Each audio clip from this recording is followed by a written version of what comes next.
أعوذ بالله من الشيطان الرجيم لا يكلف الله نفسا إلا وسعها لها ما كسبت وعليها ما اكتسبت ربنا لا تؤاخذنا إن نسينا أو أخطأنا ربنا ولا تحمل علينا إصرا كما حملته على الذين من قبلنا ربنا ولا تحملنا ما لا طاقة لنا به واعف عنا واغفر لنا وارحمنا أنت مولانا فانصرنا على القوم الكافرين رب اشرح لي صدري ويسر لي أمري واحلل عقدة من لساني يفقهوا قولي بعد الحمد لله والصلاة والسلام على رسول الله وعلى آله وصحبه أجمعين. Assalamu alaikum, Quran Weekly. I wanted to share with you from the third juz, just the last ayah, just some things from the last ayah of Surah Al-Baqarah. It's a long ayah. I'll only be sharing with you just a few reflections from the first part of this ayah, which is لا يكلف الله نفسا إلا وسعها. The word taklif in Arabic means to be burdened with something, and Allah says Allah does not burden any individual. Allah will not burden any single person, إِلَّا وُسْعَهَا, except to that person's capacity.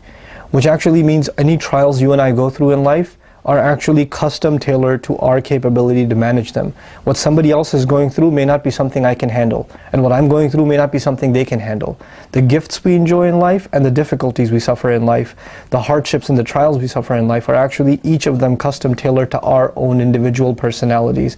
So Allah says He does not burden anybody more than they in particular are capable of bearing. لا يكلف الله نفسا إلا وسعها. The other thing that's remarkable about this ayah is there are some things that all of us are equally responsible for, right? So there are commandments of Islam that you can't say, well, I know you can do it, but it's not my personality, like 5 prayers, for example. You can't say, well, mashallah, I know you pray 5 times, but I could do it in Ramadan, but usually it's like impossible for me. I'm not able to do that. You can't make that excuse, because these are a few of the commandments of Allah are ones that Allah put on every nafs. He put it on every individual, that you have to be able to do it, right? And there are very, very, very few exceptions to those that have to be in very minute cases, and even then there's like differences of opinion, but they're pretty much universal laws, you know? And the major things that are forbidden and the major things that are obligatory on Muslims, you cannot make the excuse for yourself that Allah will, Allah understands that I'm not exactly the prayer type, or I'm not a morning person, so I can't really do Fajr. That's not going to be the case. Allah burdened us with these responsibilities, knowing that every single human being is actually capable of praying 5 times. Every human being, every Muslim is capable of staying away from haram. You're capable of doing these things. So when you tell yourself you can't, and when you convince yourself that you can't, then you're actually denying something Allah said about you, that you actually can, that you are capable, and that Allah would never have given these things for you and me to do if we weren't capable of doing it. So you have to ask yourself, am I being true to myself when I say I cannot? Or is Allah being true when He says that yes, you can, that I wouldn't have given it to you unless you could have handled it? This is the really honest to yourself question you and I have to ask ourselves, especially when it comes to the major commandments of Allah Azza wa Jal. لا يكلف الله نفسا إلا وسعها. And finally, لها ما كسبت وعليها ما اكتسبت. I'll take half a minute just to share one beautiful thing with you. Allah says a person will benefit from whatever they earn. They'll have for themselves whatever they earn, and they will go, whatever they earned in terms of sin will go against them. So there are some things you earn that'll go for you, and there are other things you earn that will go against you. But in the Arabic, kasaba, which is easier, was used for good deeds, what works for you, and iktasaba, which is actually harder to earn, was used for bad deeds, which is weird because we think sins are easy to earn and good deeds are hard to earn. But Allah is actually telling us in this ayah a secret.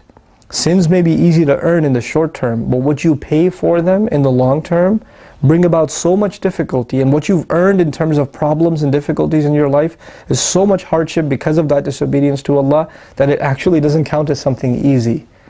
Like stealing may be easy, but doing time in jail may be pretty hard. So what you did as an act of stupidity may have been really easy on you at the time, but the price you paid for it made it a very difficult and bad thing that you did for yourself. And getting a job and working hard and earning money the right way may be really hard, but the hardship you save yourself, compared to that, what you're doing is pretty easy. The alternative is pretty easy. That's the view Allah wants us to have of good deeds and bad deeds. Good deeds may require a lot more work, but Allah will make them easy. And bad deeds may be much, much easier to do, but you will pay the price and you'll realize how much difficulty they actually put you in your life. So don't overestimate the burden that Allah has put on you as far as responsibilities, and don't underestimate the weight of sin.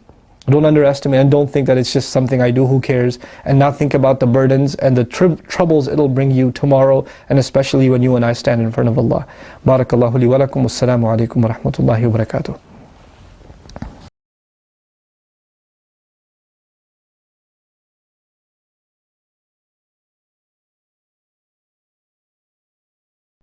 Download our mobile applications or register on our official website to get access to exclusive content. Links given in description of video.